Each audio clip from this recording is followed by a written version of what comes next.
আমাকে বলছে তুই মমতা ব্যানার্জির সাথে কেন পাঙ্গা নিচ্ছিস?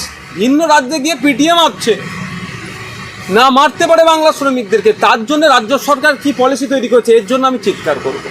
তিলোত্তমার সাথে যে কাণ্ড ঘটেছে, যে অন্যায় হয়েছে, সেটা দ্রুত যাতে শাস্তি পায় যারা অন্যায় করেছে, এবং আগামী দিনে না কোনো মেয়ের ওপরে এই ধরনের কেউ নোংরা চিন্তাভাবনা নিয়ে তাকায়, তার জন্য প্রশাসন কী ব্যবস্থা গ্রহণ করছে তার জন্য বারবার চিৎকার করব। আর এই চিৎকার করাটা যদি কারো খারাপ লেগে আমাকে হুমকি দেওয়ার কথা বলে, যাই করার কথা বলে না কেন, আমি মাথা নত করব না। একটা কথা বলে দিই, শহীদের তকমা নেব, প্রয়োজনে গাজী হব, গাজী বা শহীদের মধ্যেই সীমাবদ্ধ থাকব। মার ছেলে পালোয়ান মানে পালিয়ে যাওয়া, পিঠ দেখিয়ে পালিয়ে যাব, ওই সার্টিফিকেট আমি দেবো না। হয় গাজী না হলে শহীদ, এই দুটোর বাইরে আমি যাব না। আমি তো একজন আইনসভার সদস্য, আমি আইনকে মান্যতা দিয়ে চলি আর আগামী দিনেও চলবো। আমার কর্তব্য হচ্ছে যে অবাঞ্ছিত কল এসেছিল, আমাকে রীতিমতো প্রাণে মারবে, মাথা কেটে নেবে, হাত পা কেটে নেবে, আমি নাকি আমার এই যে লড়াইটা করছি তাদের হয়তো পছন্দ হচ্ছে না।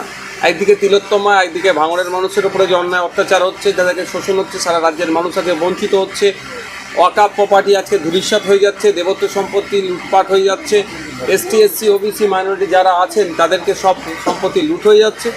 এর বিরুদ্ধে এক কথা, অন্যায়ের বিরুদ্ধে কথা বলছি, অনেকের পছন্দ হচ্ছে না। আমাকে বলছে তুই মমতা ব্যানার্জির সাথে কেন পাঙ্গা নিচ্ছিস? পাঙ্গা নেওয়ার প্রশ্ন এখানে আসছে না। রাজ্যের মুখ্যমন্ত্রী তিনার কর্মকাণ্ডের মধ্যে কিছু যে ভুলগুলো হচ্ছে সেগুলো ধরিয়ে দেওয়া, আর নতুন যেগুলো করলে বাংলার মানুষের জন্য লাভ হবে তার কথা বলা, এটাই তাদের রাগ হয়ে যাচ্ছে, হুমকি দিয়েছে। এবার আমি তো আর কে হুমকি দিয়েছে তাকে খুঁজে বার করে গিয়ে তার বাড়িতে পিটিয়ে মেরে আসতে পারি না, এটা আইন বহির্ভূত কাজ, আমি এটা করি না আর কাউকে করতে উৎসাহিত করি না।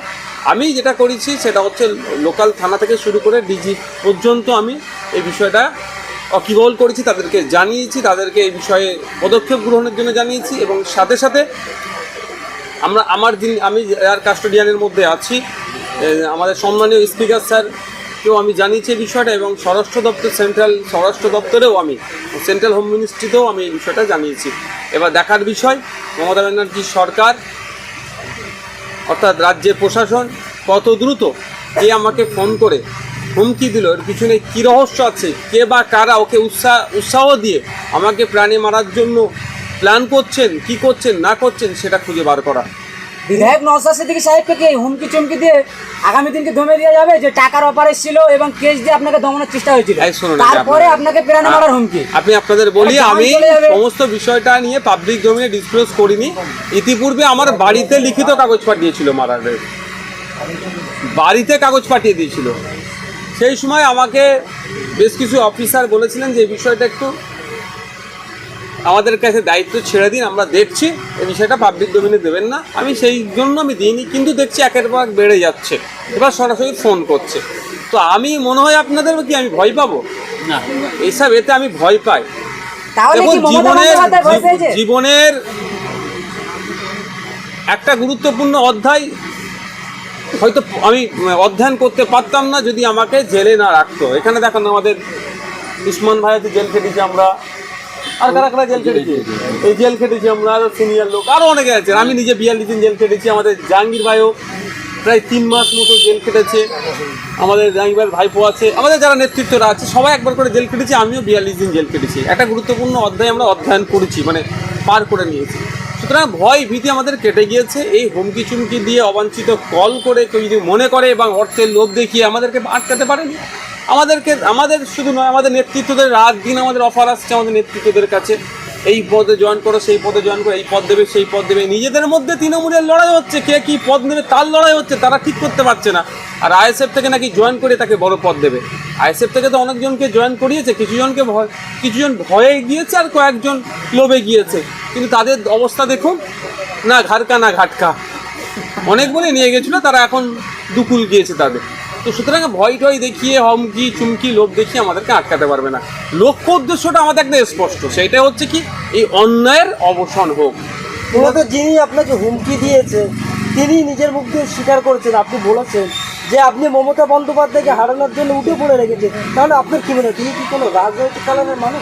দেখুন, আমি এটা স্বাভাবিকভাবে তার কথা শুনে আমার মনে হচ্ছে সে তৃণমূলের সাথে যুক্ত আছে। আমি এখনই নির্দ্বিধায় আমি বলবো না ওইভাবে, কারণ আমি একজন এটা হচ্ছে আপনার একটা প্রসেসিংয়ের মধ্যে আছে।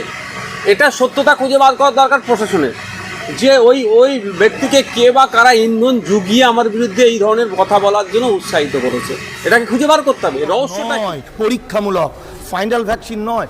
গত 4 দিন আগে ঝাড়খণ্ডে হেমন্ত সোরেন বলেছে রান দিতে গিয়ে, পুলিশের চাকরি করার রান দিতে গিয়ে 12 জন মারা গেছে, প্রায় বিভিন্ন জন মারা গেছে, মেয়েদের বাচ্চা হওয়ার পার্সেন্টেজ কমে গেছে।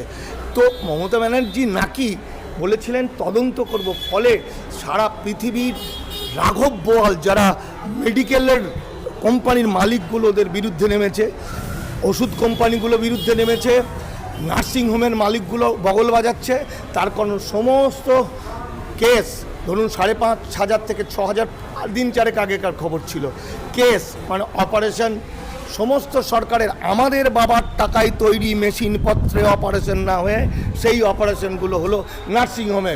অর্থাৎ সমস্ত স্বাস্থ্য খাতের যত বাজেট টাকা ধরা ছিল তার ম্যাক্সিমামটা আজকে চলে গেছে নার্সিংহোমদের মালিকদের কাছে। পুরো হসপিটাল ব্যবস্থাটাকেই এরা তুলে দিতে চাইছে। একটা আছে এর পিছনে এরা, তা না হলে আপনি ভাবুন তো, বিদেশের কোনো মানুষ আমার ভারতের কোনো আন্দোলন করতে পারে না। সিনেমার একটা কোন নায়ক ছিল বাংলাদেশের, নাম করা ভুলে গেলাম, সে এনআরসি আন্দোলন করেছিল বলে তার পানিশমেন্ট হয়েছে, সে ফিরদৌস, সে ভারতে ঢুকতে পারে না। সেরকম কোনো বিদেশি কোম্পানি ভারতের এই ধরনের কোনো আন্দোলনে থাকতে পারে না। কিন্তু জোম্যাটোর মতো শুরু করে বেশ কিছু কোম্পানি তারা একদম বুকে ব্যাজ লাগিয়ে এই তিলোত্তমার এই আন্দোলনের বিচার চাই করে মিছিল করেছিল। তার মানে এদের পিছনে আছে কর্পোরেট পুঁজি। ইতিমধ্যে চিকিৎসার অভাবে আমরা সূত্র মারফত যে খবর পেলাম 23 জন মানুষ মারা গেছে।